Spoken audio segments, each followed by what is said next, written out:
여러 가지로 며칠 동안 곰곰이 생각을 해봤습니다. 신약을 강론할까, 무엇을 해야 될까, 이렇게 고민하다가 우선 좀 무엇인가 우리가 좀 정리해야 될 소제목으로 해서요. 좀 정리해야 될, 우리가 잘 아는 거지만 그래도 이렇게 중요 부분은, 핵심적인 부분은 잘 정리를 할 필요가 있겠다, 이렇게 생각을 해서 무엇인가라는 제목으로, 그 소제목으로 한 20강까지 해서 우리 교회 성도들이 기본적으로 알고 있어야지 되는 것들을 좀 정리를 할까, 그렇게 생각을 합니다. 그래서 사실은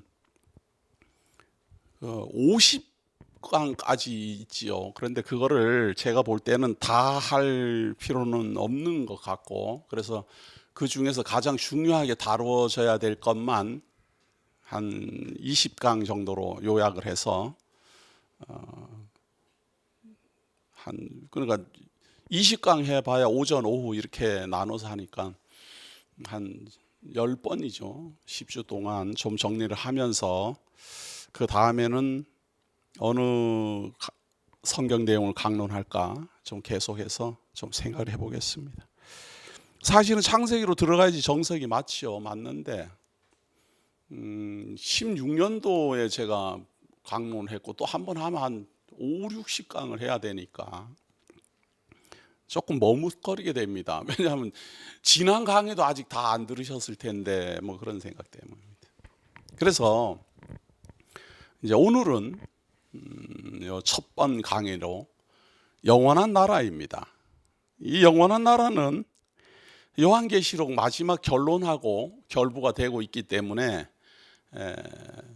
사실은 같은 내용입니다. 같은 내용이지만 요한계시록은 결론이었고 지금 이 1강으로 제시되고 있는 이 내용은 서론입니다. 우리 기독교인이라면 기본적으로 알고 있어야지 되는 중요한 내용들을 증거하는 가장 첫 번째 영원한 나라입니다. 물론 하나님 나라라고 해도 이제 되지요. 하나님 나라라고 해도 되고 영원한 나라라고 칭해도 좋습니다. 그런데 하나님 나라라는 것은 신학계에서 이미 많이 보편화되어 있고 그 하나님 나라에 대한 생각들이 이미 있어요. 선입견들이. 그 선입견들을 일일이 제가 그거를 비판하고 반론하고 이렇게 해가면서 하나님 나라는 이것이다 라고 그렇게 설명할 마음이 제가 없습니다. 무슨 말씀인가 하면 저는 무엇을 이렇게 비판하면서 학설을 주장하려는 게 아니고 이것입니다 라는 걸 말하기 위해서 거기에 반하는 내용을 좀 이용하는 사람이지 어떤 사상을 깨트리고 제 주장을 이렇게 증거하는 그런 사람은 아닙니다. 그래도 어쩔 수 없이 제가 증거해 나가고 있는 내용과 반하는 것은 비교해서 말하는 것이 이렇게 설명하기가 쉽기 때문에 비교 판단하는 경우는 종종 있지요. 그런데 본질적으로 그 내용을 제가 거론하려는 마음은 없습니다. 저는 그냥 성경이 이러합니다 라는 말만 계속 하고 싶은 것 뿐입니다. 자, 그 중에서 보통 보편적으로 알려져 있는 하나님 나라에 대한 내용들인데요. 제가 영원한 나라라고 일부러 이렇게 이름을 좀 수정한 거죠. 수정해서 영원한 나라로 정한 것은 계시록 결론 부분에서 우리가 다뤄진 것처럼 그 영원성에 대한 개념 정리부터 해야 되기 때문에 이제 하는 겁니다. 자, 우리 인류는 말이죠. 우상숭배를 하는 것이 우리 인류의 신앙심의 시작점이었어요. 우상숭배를 왜 하는가 하면 말입니다. 이 우상숭배를 하는 이유가 있어요. 무엇인가 신이 존재하는 것 같은데 가만히 세상을 살펴봐도 그렇고 뭐 이렇게 천지 조화를 살펴봐도 그렇고 사람의 능력으로 하지 못할 일들이 많거든요. 일단은 사람이 어디서 왔고 왜 살며 어디로 가는지를 모르겠고, 또 이 세상은 어떻게 돼서 이렇게 만들어졌는지 그것도 모르겠고, 그러니까 사람이 이렇게 세상을 살면서 알 수 있는 것은 눈앞에 보이고 들리고 만지고 이렇게 자기 속안 안에 있는 것만 알지 그 외에 모르는 어떤 세계가 너무너무 많은 거예요. 제가 지난주에 그 고향을 좀 다녀올 일이 있어서 거길 갔어요. 간 김에 그 고향 마을 한 바퀴, 옛날에 이렇게 살던 사람들 많이 살던 그 동네를 차를 타고 이렇게 드라이브를 다 하면서 살펴보면서 속으로 생각하기를, 저는 그때 그 고향에 살 때는 전 세계가 그 동네인 줄 알았어요. 전 세계가. 초등학교 한 3학년 때까지인가 그 동네를 떠나본 적이 제가 없었어요. 그래서 4학년 때인가 3학년 때인가 아버님 우리가 너무 촌놈이니까 세상 구경 시켜주기 위해서 이렇게 외부로 제 동생하고 제 형하고 다 데리고 방학 기간을 통해서 한 20일 동안 막 그냥 부산까지 막 이렇게, 그때 당시로서 전국 일주 하다시피 맹 도는 적이 있어요. 그때 제가 와, 대한민국이 굉장히 넓다고 생각했어요. 저는 그냥 제가 살던 그 고향 마차라는 곳이 전 세계인 줄 알았는데, 여행을 다니면서 봤더니 뭐 웬걸요, 뭐 비행기, 기차, 그리고 사람들도 왜 그렇게 많고 땅도 왜 그렇게 넓고, 그때서야 제가 이게 세상이라는 것이 나만 있는 게 아니고 이렇게 많구나 하는 걸 아는 거죠. 그런데 사실은 모든 사람이 그렇습니다.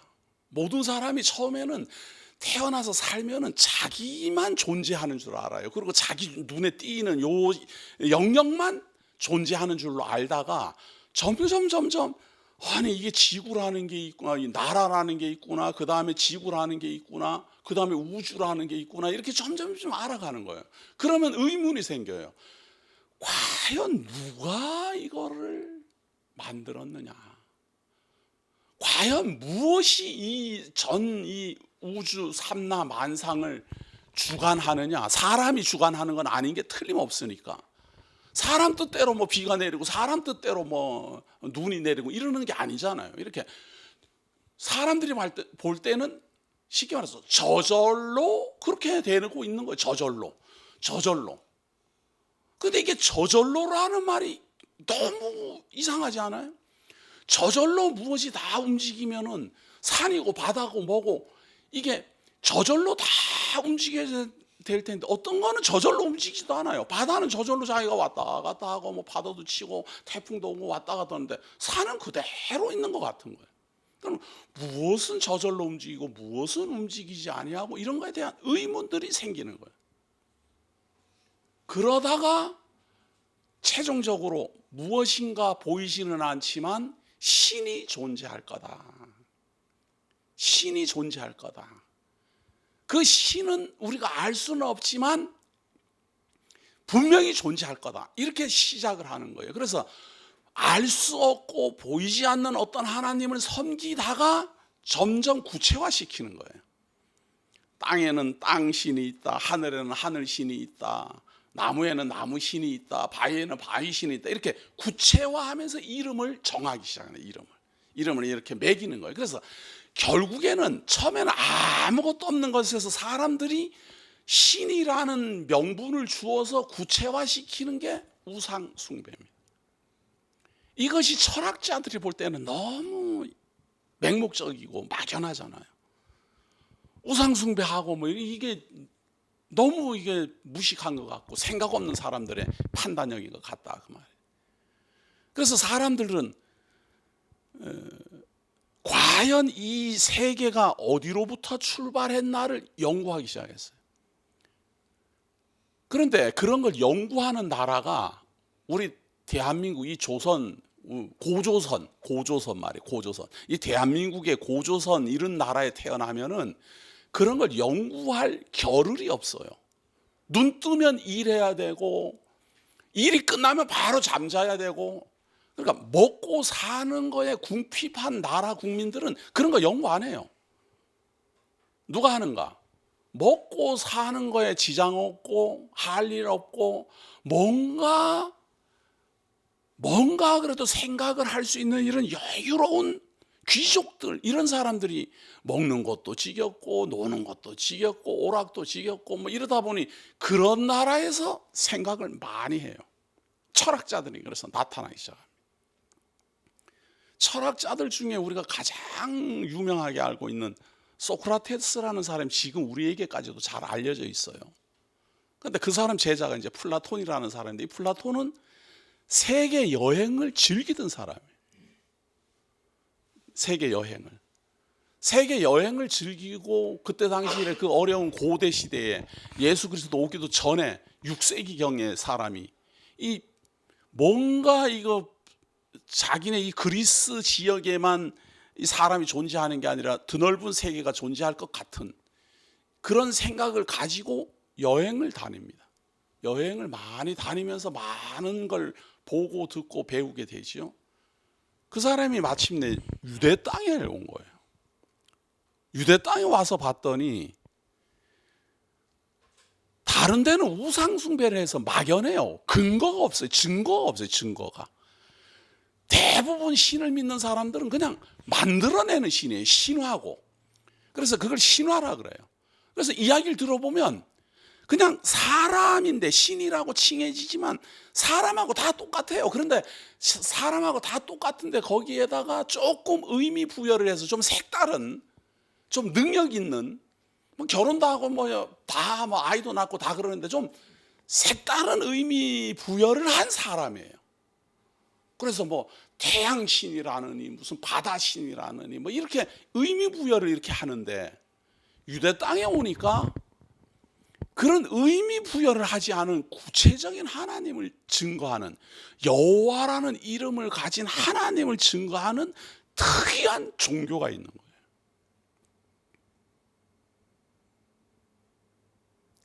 그래서 굉장히 충격을 받고, 이거는 그냥 신화도 지어내는 이야기도 아니고, 그리스의 신화는 지어내는 이야기잖아요. 누가 얼마나 다 잘 지어내느냐 이런 건데, 그런 것이 아니라 구체적으로 고대 시대부터 선지자들이라는 특별한 하나님이 보낸 사람들에 의해서 하나님이 어떠한 존재인가를 특별하게 드러내는 이런 계시 문서가 존재하는 거예요. 거기에 충격을 받고 자기네 그리스 땅으로 돌아갑니다. 그때부터 이 플라톤의 주장은 확연히 달라집니다. 뭔가 하면 우리가 살고 있는 이 나라는, 우리가 살고 있는 이 세상은 영원하지가 않다. 태어나고 살다가 썩고 문드러지고 다 죽어가고 끝나고 또 태어나고 살고 죽고 이렇게 한다. 그래서 일반 철학 사조에서는 자꾸 윤회한다. 태어나고 살다가 죽고 태어나고 살다가 죽고, 이거는 힌두 사상부터 시작해서 불교에 이르기까지 전부 다. 그러니까 근거가 뭔가 하면 자연현상에 근거를 하는 거예요. 자연현상을 봤더니 태어나서 살다가 죽고 태어나서 살다가 죽고 태어나서 살다가 죽고 이렇게 자꾸 돌아가는 이 자연현상을 보니까 윤회를 하는 것 같다. 그래갖고 그거를 근거해서 윤회 사상이 정립화됩니다.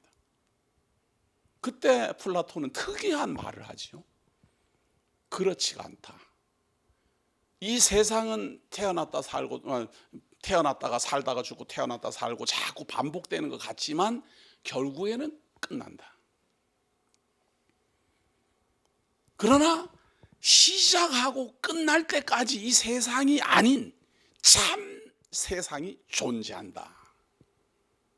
이게 그래갖고 예를 이제 드는 거예요. 예를 들 때 뭔가 하면은 우리가 삼각형을 이렇게 그리잖아요. 이게 그리면 벌써 분필을 들고 그리니까 정확한 삼각형이 이게 아니에요. 앞만 반듯하게 해도 삼각형을 정확하게 그리면 벌써 이거는 정확한 삼각형이 아니에요. 왜냐하면 이 뭐 벌써 분필 자국이 벌써 나니까, 흠이 나니까. 그래서 요 삼각형이라는 요것은 머릿속에 이 이데아의 세계 속에 존재하고, 참은 이데아의 세계 속에 존재하고, 이것이 나타나면 벌써 흠이 있는 거예요. 부족한 거예요. 정확하지 않은 거예요. 암만 머릿속에서는 원을 동그랗게 그릴 수는 있어도, 생각은 해낼 수는 있어도, 이것을 표현하면 벌써 완전하지가 않은 거예요. 거기에 착안을 해서 완전한 세상이 존재한다. 그리고 완전하지 않은, 우리가 살고 있는 것은 완전하지 않는 세상이다. 이렇게 가정을 한 거죠. 그렇게 가정을 해서 우리가 완전한 세상 속에서 강을 건너, 레테의 강을 건너 이 현실 세계에 도래한 사람들이다. 이 레테의 강은 기억 상실, 기억을, 영원한 완전한 나라에서 존재하던 그 기억을 레테의 강을 건너면서 다 잊어먹어서 현실 세계만 있는 줄로 아는 거예요. 그래서 생각을 하고 연구를 하고, 그래서 밝게 깨달으면 이 잃어버렸던 기억을 되찾아 완전한 세계를 알 수 있다. 이것이 철학이에요. 그 이후에 예수 그리스도가 옵니다. 그런 그리스 헬라 철학 사상이 만연해 있고, 벌써 헬라어가 보편적으로 국민들에게 퍼져 있고, 각 나라마다 헬라 문화가 가장 지혜로운 문화로 자리 잡고 있고, 그것도 알렉산더라는 위대한 이런 그때 당시에 영웅에 의해서 이 헬라 사상이 보편적으로 확산돼 있어요. 유럽 지역까지, 팔레스타인 지역까지 다. 그러한 시대에 예수 그리스도가 출현합니다. 아니다. 그런데 예수 그리스도는 철학을 향하여 아니다 이렇게 말을 한 게 아니고 이것이다 이렇게 말을 했어요. 그러니까 철학이 잘못됐다, 그걸 뒤집고 비판하고 이렇게 하려는 게 아니고, 사람들이 그런 생각을 하고 있든지 말든지, 보편적으로 그렇게 이해를 하고 있든지 말든지 그러하지 않다, 이런 말을 하지 않고, 그것이 잘못됐다 이렇게 지적하지 않고 그냥 딱 부러지게 선언을 해버리는 거예요. 세상은 창조되었다. 보이는 것이나 보이지 않는 것이나 모두 다 창조되었다. 창조되지 않은 것은 오직 하나님 외에 모든 것은 창조되었다. 창조되었다라는 말을 철학자들은 창조되는 순간 이거는 부족하다 이래 보는 거거든요. 창조라는 것이 이데아의 세계에서 출현한 거니까. 그러니까 보이지 않는 완전한 세상 속에서 있던 것이 모양을 갖추고 시간, 공간, 형상의 모습으로 나타나면 벌써 부족한 거예요. 왜냐하면 나타났으니까 끝이 날 거니까. 그러니까 시작을 했으니까 끝이 난다. 그러니까 이거는 완전하지 않다 이렇게 보는 게 철학 사상이에요. 그런데 그리스도는 우리가 하나님께로 말미암아 지은 바 되었고 영원한 생명을 내가 주겠다 이렇게 말을 하는 거예요. 이게 무슨 말인가 하면, 완전하지 않게 태어난 사람에게, 나를 믿는 자에게 영원한 생명을 주겠다 이렇게 말을 해보는 거예요. 이거는 철학 사상이 잘못됐다, 그것은 뭐 부족하다, 뭐 너희들이 잘못 알고 있다 이렇게 말을 하는 게 아니라 무조건 선언을 해버리는 거예요. 그냥 나는 하늘로서부터 왔고 독생한 자고 하나님 세상을 사랑해서 내가 왔고, 나를 믿는 자는 영원한 생명을 얻고 나를 믿는 자는 영원히 존재한다. 이것이 말이에요. 철학자들은 이해하기 어렵습니다. 왜냐하면 영원한 것이라는 것을 저절로 존재한다 이렇게 보는 거거든요. 출발이. 영원한 것은 그럼 어디서 왔느냐? 영원한 것은 그럼 어디서 왔느냐? 여기에 대한 답변이 뭔가 하면 영원한 것은 시작도 없고 끝도 없다 이거예요. 어디서 왔느냐라는 말에 대한 답변이에요. 영원한 것은 시작도 없고 끝도 없는데 뭘 어디서 와 어디서 오긴, 그냥 본래 스스로 있는 것이지 이 말이에요. 그런데 성경에는 그 플라톤이라는 학자가 이 세상에 출생하기도 훨씬 전에 나는 스스로 존재한다, 시작도 없고 끝도 없다 그 말이에요. 나는 시작도 없고 끝도 없이 스스로 존재하는 자라 이렇게 선언한 하나님이 있어요. 그것을 저는 서적에는 그런 걸 밝히지 않았어요. 플라톤은 적어도 알았어요. 알았지만 하나님을 인정하지 않는 거예요. 그러니까 그 스스로 존재하는 자를 영원한 것으로 변형시켰다. 저는 그렇게 생각한다 그 말이에요. 왜냐하면 그때부터 플라톤 철학이 정립됐기 때문에 그래요. 플라톤은 하나님을 믿지 않는 사람이에요. 그런데 가서 봤더니 스스로 존재한다라는 것이 있구나. 스스로 존재한다는 건 무슨 뜻일까? 시작도 없고 끝도 없다라는 말이잖아요. 스스로 존재하니까 누구로 말미암아 시작됐다 이게 없잖아요. 창조라는 말은 하나님으로 말미암아 시작됐다 이런 말이니까. 그런데 하나님이 모세라는 선지자에게 하는 말이 나는 스스로 존재하는 자라, 거기에서 힌트를 얻은 거예요. 그래서 하나님을 인정하지 않고 막연한 무엇 영원한 것 이렇게 딱 구체화시켜버린 거예요. 그것을 예수 그리스도의 말씀으로 비추어 봤을 때 이거는 사설에 불과하고, 이런 걸 뭐라 그래요? 이렇게 남이 말한 것을 살짝 바꿔갖고 마치 자기의 사상인 것처럼 말하는 거예요. 자, 그런데 더 무서운 게 무엇인가 하면요, 예수 그리스도가 오셔가지고 하나님의 영원한 나라에 대해서 다 밝히고 죽은 자 가운데서 부활하시고 하늘로서부터 오셨음을 증거하기 위하여서 하늘로 갔어요. 흙에서 왔으니 흙으로 돌아가는 게 아니고 하늘로부터 왔으니 하늘로 간다 이렇게 보여줬다 그 말이에요. 다 보여줬고 그걸 본 증거자들이 있어요.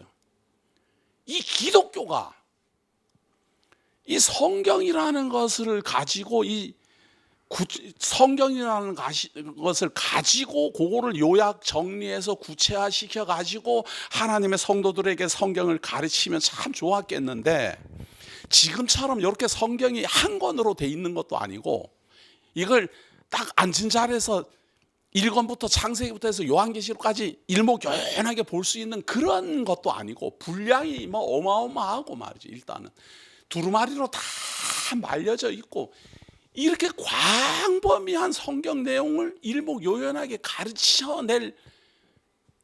가르쳐낼 방법이 없잖아요. 이 성경을 들고서는. 그러니까 성경 내용에 있는 걸 가지고 이론화하고 체계화하고 구체화하고 이렇게 정리를 해야 돼요. 그걸 신학이라 그래요. 하나님을 대하여, 그리스도에 대하여, 성령에 대하여 이렇게 구체화시키고 제목을 달아가지고 이렇게 일목요연하게 학문을 정리해야 되겠어요. 그러면 성경을 근거로 해가지고 학문을 그냥 정리를 하면 참 좋겠는데, 신학 학문이라는 것이 조성이 되려니까 이게 시작부터 무엇인가를 사람은 선입견을 갖고 있기 때문에 가지고서 그거를 정리를 하지, 자기가 그냥 창작을 해내는 거는 너무너무 어려운 거예요.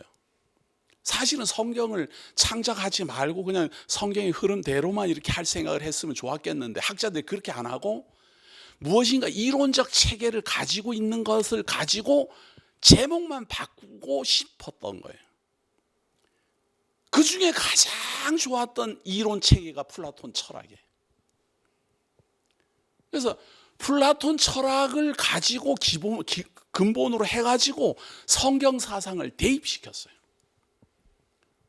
그러다 보니 이게 플라톤 사상인지 기독교 사상인지 그냥 단어만 바뀐 거예요. 영원한 것을 천국이라고 말하고 영원하지 않은 것을 지옥이라고 말하고 잠깐 왔다가 가는 것은 창조 세계라 말하고 이렇게 바꾸어서 말하기 시작하는 거예요. 플라톤이 영원한 것이 완전한 것이 존재한다. 그것은 천국이다. 그래가지고 우리가 천국에 살다가 이 세상에 왔다. 그래서 죽으면 다시 천국으로 간다. 이렇게 플라톤 철학의 이론을 그대로 단어만 바꿔서 그대로 사용했어요. 이것이 한두 해 그렇게 간 게 아니라요. 주후 6세기까지 그렇게 가르쳤어요. 교회에서 그렇게 가르쳤어요. 그냥 신학자들은 다 그렇게 배웠고 그렇게 다 가르쳤어요. 저는 6세기까지만 그렇게 가르쳤는 줄 알았더니 20세기, 21세기인데도 지금도 그렇게 가르쳐요. 어떻게 하면 좋겠어요? 이 뿌리 깊은 이게 정말 뿌리 깊어요. 그래서 지금도 성경 연구 좀 한다는 분들은 전부 그렇게 압니다. 그러니까 성도들도 다 그렇게 알잖아요. 그러니까 제가 이 일을 제기하기 시작하는 게 뭐였는가 하면요. 아니, 우리가 이 세상에 살다가 성도님들이 이제 돌아가셨어요. 돌아가시면 이제 천국 간다는 거 아니에요. 죽으면 이제 천국 간다. 며칠은 뭐 다시 만나자 막 이렇게 하는 거 아니에요. 그런데 성경에 봤더니 예수님이 마지막 날에 생명의 부활로 사망의 부활로 다 부활을 한다는 거예요. 아니 그러면 천국에 있다가 부활을 할 때는 또 천국에서 내려와야 되는 거예요. 이게 지금 보니까 부활할 때 내려와 가지고 다시 신령한 몸으로 이제 부활을 해가지고 심판을 또 받아야 돼요. 이게 뭐야? 이게 뭐냐고. 이게 완전한 나라에서 왔다가 죽었어요. 그래서 완전한 나라로 갔어요. 그랬다가 또 다시 부활을 해가지고 심판을 받아가지고 또 완전한 나라로 간다? 뭐 성경에 그런 내막도 없지만 이게 이론상 너무 윤회하고 같잖아요. 윤회. 그런 것이 윤회 사상이거든요. 영원한 나라에서 이 세상에 왔다가 또 갔다가 왔다가 갔다가 왔다가. 일반 우상 숭배자들의 윤회설은요. 땅을 근거로 해서 윤회설을 주장하거든요. 이 세상에 태어났다가 살다가 죽고 또 다시 태어나고 살다가 죽고 뭐 억만 뭐 그래가지고 죄를 많이 지었으면 죄를 많이 지은 대로 구더기로 태어나고 이 땅을 근거로 해서 자꾸만 윤회를 하는데 철학 사상에 근거한 기독교적 사상은 영원 윤회론이에요. 영원한 나라에 갔다가 현실 세계로 왔다가 죽었다가 또 영원한 나라로 갔다가 또 왔다가 또 갔다가 왔다가.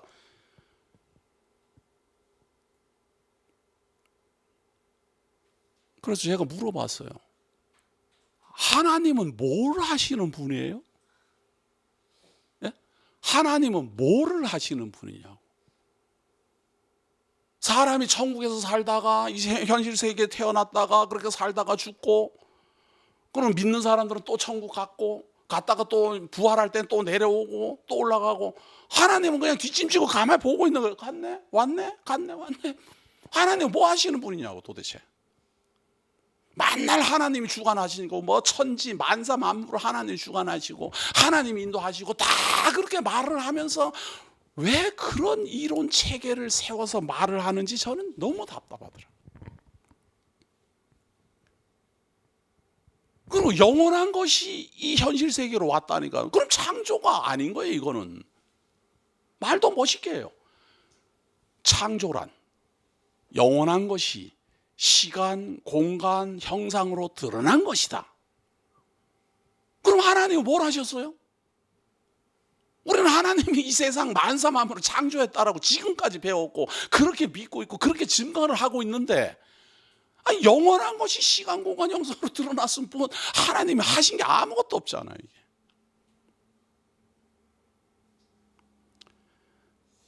정말 이것은 말이 멋있고 이런 문제가 아니에요. 지금 이 기독교 사상의 근본적으로 큰 문제라고 저는 봅니다. 그런데 저는 처음에는 말이에요, 그냥 한두 명이 그러는 줄 알았어요. 깜짝 놀랐어요. 이단들까지도 다 그렇게 말해요. 이단들까지도. 전도관 박태선이도 그렇게 말을 하고 문선명이도 그렇게 말을 하고, 제가 기절 초풍하겠더라고요. 그거 다 자료들을 뒤져봤더니.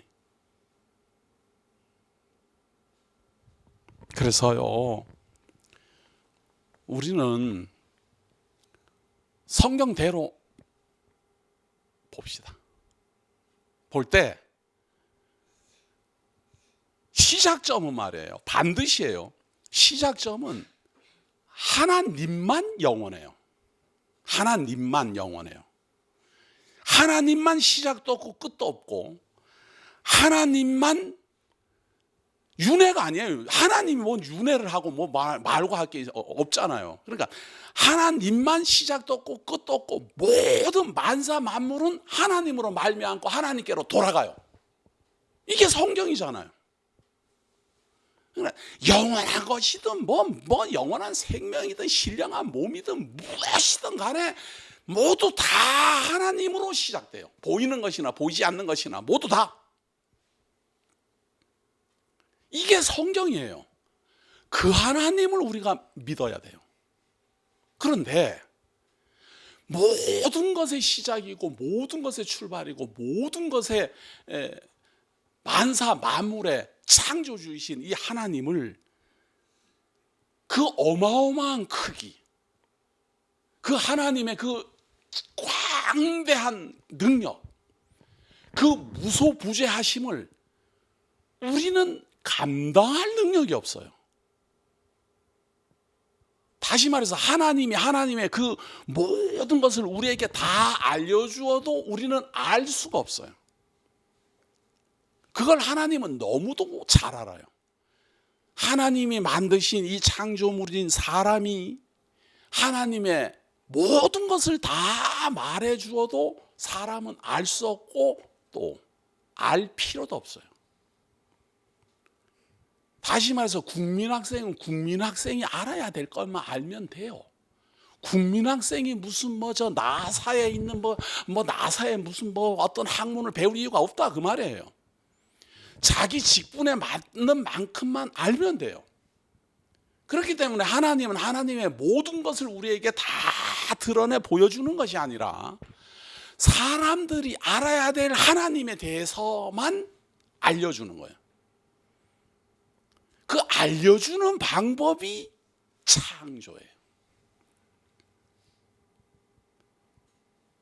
근데 그렇게 알려주는 하나님의 능력을 우리에게 알려주고 드러내 보여주는 그거를 신학적 용어로는 계시라고 말해요. 그래서 그 계시를 할 때 하나님의 능력을 사실은 다 보여주는 게 아니라 하나님의 전지전능하심을 살짝 보여준 게 우주 만사 만물의 창조라니까요. 우리가 만사 만물에 대해서 하나님이 주시는 이 하나님의 말씀을 가지고 우리가 배운다라고 해서 하나님을 다 안다라고는 말하지 마세요. 뭐를 압니까? 하나님이 자기를 드러내 보여주신 것을 압니다. 그렇게 인식해야 돼요. 그 광대한 하나님을 우리가 어떻게 다 압니까? 알려주지도 않을 거예요. 그래서 하나님이 알려주시는 것만 아는 것, 그래서 우리 기독교를 계시 종교라 그래요.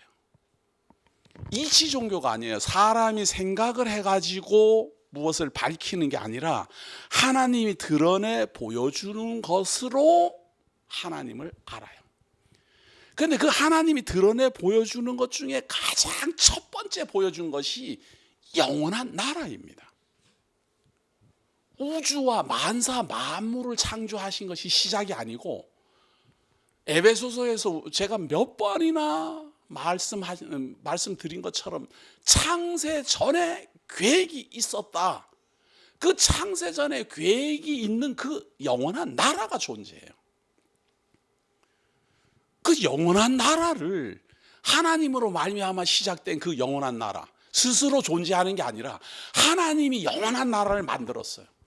거룩한 나라를 만들었고 흠이 없는 나라를 만들었어요. 근데 이 나라에는 백성이 없어요. 하나님은 존재하시는데 이 나라에 존재할 백성이 없어요.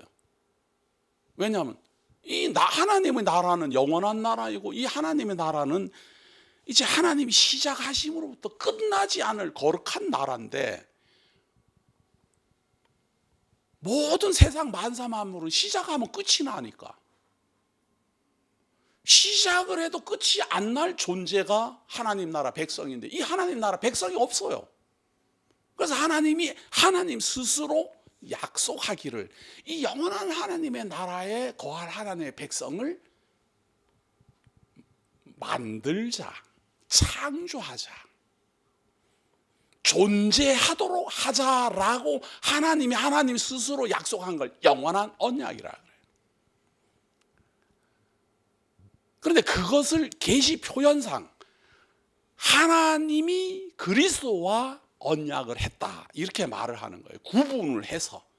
그래서 사실은 언약하신 그 하나님이나 함께 언약하신 그리스도나 하나님이에요. 그냥 하나님인데, 그 하나님이 하나님 스스로 존재하는 자로서 영원한 나라를 창조하시고 영원한 나라에 거주할 하나님의 백성을 만드시기로 예정하신 것을 영원한 언약, 영원한 작정, 영원한 하나님의 뜻이다. 그리고 그 영원한 나라를 우리에게 소개하기 시작하는데, 그 소개하는 이 계시에서 드러내 보여주기 시작하는 그 첫 번째가 빛으로 우리에게 드러났다. 그래서 제목이 참 빛이 임하다, 그겁니다. 창세기 1장 1절입니다. 창세기 1장 1절에 하나님이 천지를 창조하시니라. 하나님이 하늘과 땅을 만들었어요. 그런데 땅이 말이에요. 땅이. 하늘은 아직 지금 말을 안 했어요. 안 했는데 천지를 만들었는데 땅이 혼돈하고 공허하며 흑암이 깊음 위에 있고 하나님의 영은 수면 위에 운행하시니라. 성령 하나님이 등장했어요. 하나님이 천지를 창조하셨고, 이제 하나님 등장했어요. 하나님이 자기를 드러내 보여줬어요. 하나님 어떤 분인가? 천지를 창조한 분이에요. 천지를 창조했어요. 그러니까 하나님께로 말미암아 하늘도 만들어졌고 땅도 만들어졌어요. 그 하나님이 출현을 하시더니 그 다음에 이 땅이 혼돈하고 공허함에 흑암이 깊은 위에 있는데, 거기에 하나님의 영, 곧 성령이에요. 이걸 우리는 성령이라고 칭해요. 하나님의 영이 존재해요. 그러니까 성부 하나, 그거를 지금 신학적으로 구분해서 우리는 말하기를 성부 하나님이 출현했고 성령 하나님이 출현했다. 무엇을 할 때? 세상 천지를 창조하실 때, 이 천지는 하나님이 영원한 나라에서 영원한 하나님의 백성을 예수 그리스도 안에서 예정하신 그 뜻을 펼치는 장소예요.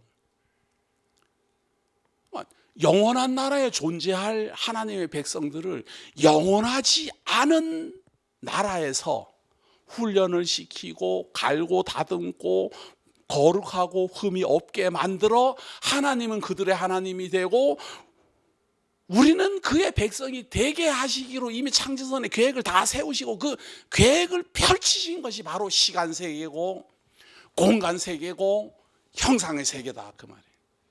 그래서 우리는 이 시간, 공간, 형상을 통해서 보이지 않는 하나님, 알 수 없는 그 하나님, 그 영원하신 하나님, 스스로 존재하시는 하나님을 배우는 거예요.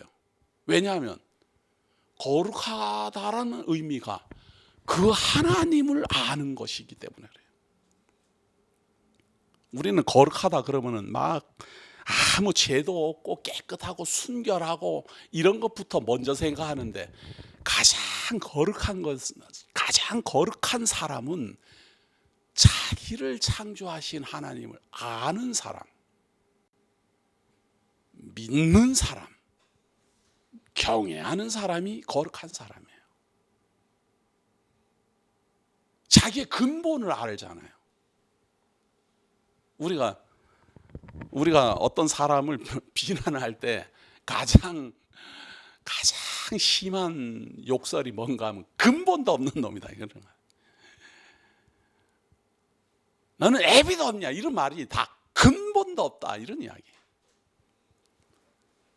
우리 하나님의 성도들을 거룩하다라는 말은 근본이 하나님이다, 그런 이야기입니다. 나의 근본은 하나님으로 말미암았다. 그걸 거룩하다, 그래 말이에요. 그 거룩한 백성이 흠이 없어져 가는 과정이 시간, 공간, 형상의 세계. 거기에 창조주 하나님이 출현했고 성령님이 출현했고, 세 번째로 하나님이 이르시되 빛이 있으라 하시니 빛이 있었고 빛이 하나님의 보시기에 좋았더라. 이 빛은 말이에요, 성령님과 똑같이 천지를 창조하신 모든 영역에 그 빛이 지금 영향력을 발휘를 하는 거예요. 지금 하나님이 천지를 창조하시고 하나님의 영이 수면 위에 운행하시고 하나님의 빛이 출현했어요. 피조물이에요, 이게. 자, 그런데 우리가 볼 때는 분명한, 여기에서 보면 빛은 피조물인 것 같아요. 그리고 그 다음에 보면 이제 4절부터는 하나님이 빛과 어둠을 나누사 이렇게 말을 하니까 완전히 하나님의 피조물인 것 같아요. 여기에서 이 빛을 그리스도라 말했다가는 저거 완전히 이단이네. 예수 그리스도를 피조물이라고 말해내. 여호와 증인들은 그렇게 말하고 싶을 겁니다. 여호와 증인들은 예수님을 피조물이라고 가르쳐요. 저는 피조물이라고 말하지 않아요. 분명히 여기 기록되어 있는 거는 피조물이잖아요. 피조물로 하나님이 있으라, 빛이 있으라 하시니까 빛이 있었고 이랬으니까 하나님이 출현시킨 게 맞잖아요. 그런데 구약은 비밀에 쌓여 있다, 그래 말해요. 구약으로만 해석이 안 되는 부분이 있어요. 이 빛을, 이 천지를 다 관장하고 있는 이 빛을, 이 빛의 영역을 어떻게 이해할 것이냐 하고 묻는다면 신약적 증거를 받아야만 구약의 해석이 정확해요. 그걸 신약의 증거를 받지 않고 구약 내에서만 말하라면 어떻게 해야 해석해야 되는가 하면, 다 세상을 살다 보면 전설이라는 게 있지 않느냐. 그러니까 우리 기독교에도 전설적인 이야기들이 있다. 그 전설적인 이야기 대표적인 사례가 바로 에덴 동산 사건이다. 하나님이 뭐 창조를 하시고 에덴 동산 창설하고 거기에 뭐 사단이 나타나고 영생가가 있고 뭐 이게 막연하고 이게 전설 따라 삼천리 아니냐. 그렇게 가르쳐야 돼요. 구약만 갖고 하려면. 왜냐하면 답을 모르겠거든요, 이게 지금. 답을 모르겠네요. 제가 지금 이 창세기 1장 1절 태초에 하나님이 천지를 창조하시니라, 이것도 에베소서를 근거해서 말하잖아요. 이 창조, 하나님이 천지를 창조하시니라, 여기서부터 시작하면 전설이라고 말할 수밖에 없어요. 하나님이 천지를 창조하시니라. 힘이 없어요. 근거가 없으면 힘이 없어요. 그러한 해석에 대한 힘이. 그런데 에베소서를 근거해서 영원한 하나님의 계획과 작정에 의해서 하늘과 땅이 창조되었습니다. 그런데 여기서 말하는 하늘과 땅은 우리가 살고 있는 지금 이 하늘과 땅이 아니에요. 우리가 살고 있는 이 하늘과 땅은 3일이 지나서야 만들어져요.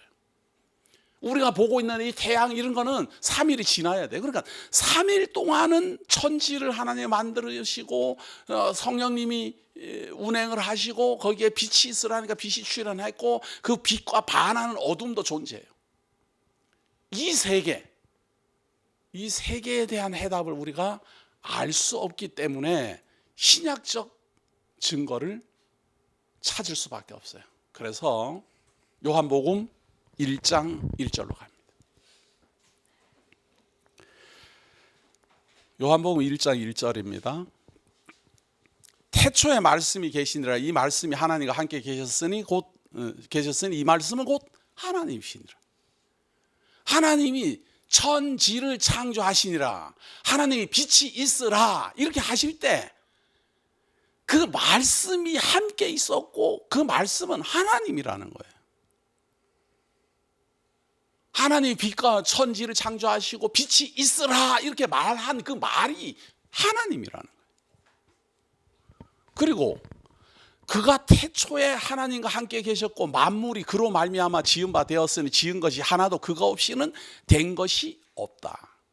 어떤 존재가 말씀이기도 하지만 모든 창조주들이 그로 말미암아 시작되었다는 거예요.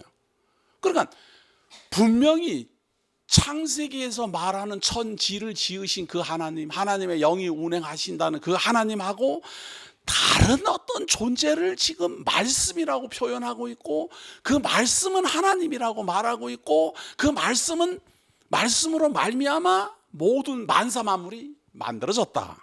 그러니까 창조주예요. 여기서 우리는 이것을 신학적으로 정리하기를 삼위일체의 하나님이에요. 세 분의 하나님이 아니고 위가, 이 위치가 다르지만 한 분이다 이 말이에요. 그래서 사실은 하나님은 한 분이에요. 그런데 이게 굉장히 까다로운 게 한 분 하나님이 여호와 하나님으로 출현하고 예수 그리스도로 출현하고 보혜사 성령으로 출현하고 이렇게 설명하면 그런 걸 양태론이라 그래서 이단이라 그래요. 그러다 보니 그렇게 주장하면 양태론이라 그래서 이단이라고 주장하다 보니까 사람들은 자꾸만 세 분 하나님 그래갖고 여호와 하나님이 계시고 예수 그리스도가 계시고 성령 하나님이 계시고 또 이렇게 말하면 이건 삼신론이에요. 세 명이 하나님이잖아요. 그것도 또 이단이에요.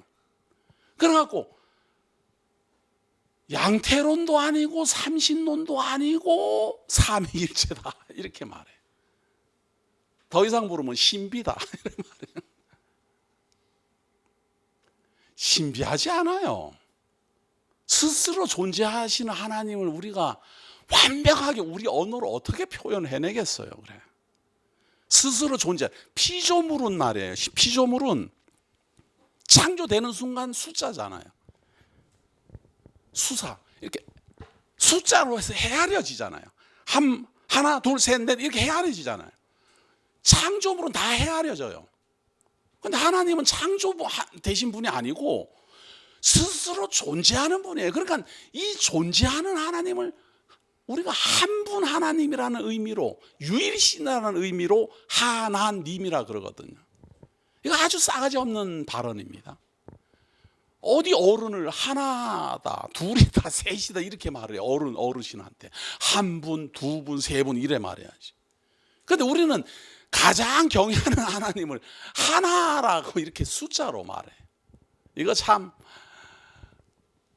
마땅하지 않은 단어이지만 그렇다고 한 분이라고 이렇게 말했다가는 유일하신 분이라고 말하는 것이 가장 좋은 언어인 것 같은데, 유일하다라는 말도 그러면 단 한 분이냐?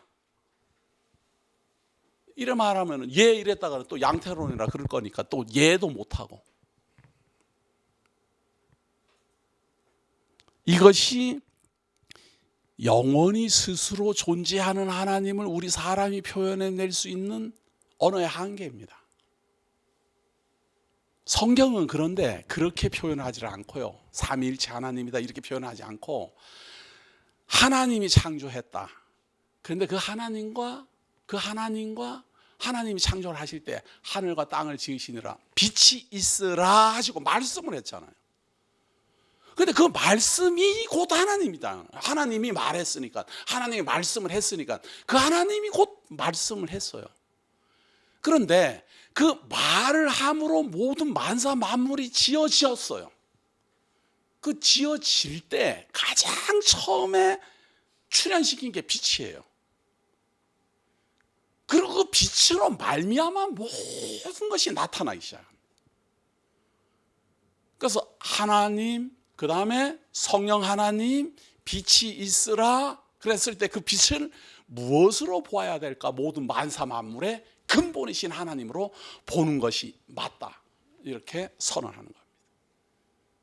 그래서 창세기 내용만 보면은 피조물인 것 같으나 요한복음의 증거를 보면 이 빛이 곧 하나님과 함께 했고 이 세상 만사 만물의 창조주 되시는 하나님이시다라고 확증됩니다. 그래서 바로 이어지는 내용을 보면 됩니다. 1장 9절입니다. 자, 요한복음 1장 9절을 보시면 참빛. 곧 세상에 와서 각 사람에게 비추는 빛이 있었나니 그가 세상에 계셨으며 세상은 그로 말미암아 지은 바 되었으되 세상이 그를 알지 못하였고. 알 수가 없잖아요. 알 수가 없잖아요. 창세기만 보면 하나님이 빛이 있으라 그랬으니까 알 수가 없잖아요. 그냥 하나님이 빛이 있으라 해서 만들어졌구나. 그래갖고 우리가 살고 있는 이 빛이 하나님이 창조한 것이구나. 이렇게밖에는 모르지 않아요. 우리가. 알 수가 없는 거예요. 하나님과 함께 계셨고 그로 말미암아 세상 만사 만물이 만들어졌고 그런 건 알 수가 없는 거예요. 그래서 예수 그리스도가 이 땅에 오신 것은 그런 걸 알려주려는 거예요. 그렇게 잘못 알고 있는 그것을 제대로 알려주려는 거예요. 하나님의 백성이 아니면 안 알려주고, 사실은 하나님의 백성을 위해서 온 게 아니에요. 아니, 하나님의 백성이 아닌 사람을 위해서 온 게 아니고 하나님의 백성을 위하여 온 거예요. 하나님의 백성이 똑같이 세상 사람들하고 똑같이 생각하고 있으니까. 그래서 하나님의 백성에게는 알려주려는 거예요. 그 빛이 하나님과 함께 있었고 그 빛으로 말미암아 세상이 창조되었고 그 빛으로 말미암아 이 세상 만사 만물이 다 생장하고 성장하고 다 자라고 운행한다. 중요한 건 사람들이 못 알아봐요. 그걸 알 수가 없어요. 그런데 하나님께서는 그 하나님을 알게 하려고 하나님이 모세에게 너는 너희 백성에게로 가서 스스로 존재하는 자가 보냈다 하라. 이 말은 모세를 보내고 있는 그 대상인 이스라엘 백성이 하나님의 백성이라는 뜻이에요. 그러니까 내 백성이다. 이스라엘은 아브라함 때부터 선택함을 받은 내 백성이고 이방에 객이 될 것이라는 하나님의 예언을 따라 언약을 따라 지금 이방에 객이 되어 있다. 그런데 자기네들이 하나님의 백성인지를 모르는 거예요. 아브라함 때부터 하나님께 선택함을 받은 백성이지만 이방에 객이 돼갖고 400년 동안 살다가 보니까 그냥 자기네들은 본래부터 태어나면서부터 이 이집트 땅에서 그냥 고센 땅에서 그냥 짐승이나 키우고 있고 이집트 사람에게 종노릇하고 그렇게 사는 것이 우리들의 삶인 모양이다. 그렇게 생각하는 거예요. 한 400년 살다 보면 다 그렇게 생각하게 돼 있어요. 400년이면요 지금 우리 조선시대잖아요. 조선시대 이성계가 나라를 개국하고 뭐 이런 시대부터 지금까지 계속 우리가 살았어 봐요. 그냥 뭐 우리나라 사람이나 뭐 그냥 뭐 일본 사람이 만약 일본 사람들이 한 400년 동안 우리를 통치했으면 우리는 일본 사람이나 뭐 우리나 뭐 그 구분하겠습니까? 제가 어릴 때만 해도 일본어가 얼마나 많았는데요. 얼마나 심한가 하면 최근까지도 닭상이라는 말이 일본 말인지도 저는 모르고 저는 그냥 좋다라는 의미인 줄 알았더니 그게 일본 말이라고 하더라고요. 400년 36년 통치 받았는데 그렇게 됐는데 400년 통치하면요 다 잊어버려요. 이게 뭔 말인가 하면 자기네 국민의 정체성을 다 잊어버려요. 이스라엘 백성도 마찬가지예요. 아브라함 때로부터 하나님의 택한 백성이라는 것은 알고는 있었지만 400년 흘러가면서 그걸 다 잊어버린 거예요. 잊어버린 백성들에게 너는 스스로 존재하는 하나님의 백성이라는 걸 알게 하려고 모세를 지금 보낸 거예요. 그것처럼 하나님이 예수 그리스도를 이 땅에 보낸 거예요. 너희들은 하나님의 택한 백성이다. 창세전에 그리스도 안에서 선택함을 입은 백성이다. 그래서 자기네 나라 이스라엘 백성 아브라함 때부터 선택함을 받은 아브라함의 자손들에게 가장 먼저 보냈어요. 보냈는데 자기 땅에 오매 자기 백성이 영접하지 아니하였으나 영접하는 자 곧 그 이름을 믿는 자들에게는 하나님의 자녀가 되는 권세를 주셨으니 이스라엘 백성들은 그 예수를 하나님의 아들이라고 하나님이 보내신 자로 하나님이 보내신 메시아로 약속된 그 메시아로 믿지 않는데 어떤 사람은 믿는 거예요. 그 믿는 사람들이 하나님의 백성으로 택함을 입은 거예요. 택함을 입은 거예요. 택함을 입었다라는 말은 이제 하나님이 보내시는 자에 대해서 증거를 들을 수 있고 볼 수 있고 깨달을 수 있는 아주 기초예요. 출발이에요. 그래서 그거를 깨닫고 영접하는 사람은 그때부터 하나님의 아들이라는 칭호를 얻어요. 하나님을 아버지라 부르고 하나님을 향하여 경외하고 하나님으로 말미암아 내가 존재한다라는 걸 깨달아요. 무슨 말인가 하면 이 참빛은 창조 전부터 존재했고 그로 말미암아 세상이 창조되었고 자기 땅에 오매 자기 백성 이스라엘 백성은 그를 알아보지 못했으나 알아보는 사람들이 존재해요. 우리는 이 사람들을 기독교인이라 그래요. 이스라엘 백성들도 못 알아본 이 하나님의 아들, 이스라엘 백성들도 못 알아본 이 참빛, 하나님이 선택하신 아브라함의 후손들도 영접하지 아니했던 이 그리스도를 영접한 사람들, 그들을 우리는 하나님의 성도라 그래요. 하나님의 아들이라 그래요. 비록 양자이지만. 그리고 이 빛은 여기까지 존재합니다. 계시록 21장 22절입니다. 마지막 이거 우리 계시록에서 이미 제가 결론으로 강조를 하도 많이 했으니까 간단히 봅니다. 성 안에서 내가 성전을 보지 못하였으니 이는 주 하나님 곧 전능하신 이와 및 어린 양이 그 성전이심이라. 그 성은 해나 달의 비침이 쓸데없으니 이는 하나님의 영광이 비치고 어린 양이 그 등불이 되심이라. 창세기에서는 빛이 있으라 하셨고 요한복음에서는 참 빛이 하나님의 백성들에게 왔다라고 선언하고 있고 모든 세상 만사 만물에 대한 심판이 다 끝나고 생명책에 기록된 사람이 하나님의 나라에 입성을 하고 불못에 던져지고 난 다음에 하나님 나라의 모습이에요. 거기에는 하나님의 영광이 그리고 하나님의 어린 양이 등불이 되셔서 참 빛으로 존재하신다. 따라서 영원한 것이란, 영원한 나라란, 하나님이 창조하신 것이 영원한 나라이고 영원한 것이란 오직 유일하신 하나님이고 그리고 그 하나님으로 말미암아 하나님이 영원히 존재케 하는 것들이 다 영원한 것들이에요. 그래서 우리에게 영원한 생명을 주신다. 이 말은 사실은 영원하지 않지만 영원하게 하나님이 섭리하에 가겠다. 그래서 영원한 생명을 우리가 얻었다. 영원한 나라도 마찬가지. 하나님으로 말미암아 시작되었지만 하나님이 절대 심판하지 아니하고 끝내지 아니할 거룩하고 흠없는 하나님의 백성이 존재하는 나라로 창조하시고 그 나라를 하나님이 영원토록 인도하시기로 하나님 스스로 약속했기 때문에 다시는 심판이 없을 겁니다. 다시는 사단 권세가 판을 치지 못할 겁니다. 다시는 하나님을 배반하는 일이 벌어지지 않을 겁니다. 하나님을 아는 거룩한 백성이 흠이 없는 존재가 되어 신령한 몸으로 영원한 생명을 누리고 이 하나님이 창조하신 영원한 나라에 함께 존재하게 될 것입니다. 이것을 증거하고 이것을 가르치고 이것을 믿어지게 하고 이것을 깨닫게 하기 위하여 하나님의 백성들에게 보냄을 받은 교사가 교회의 성도들이고 보냄을 받은 교사가 목사고 보냄을 받은 재직들이 이 일에 앞장서는 하나님의 일꾼들이다.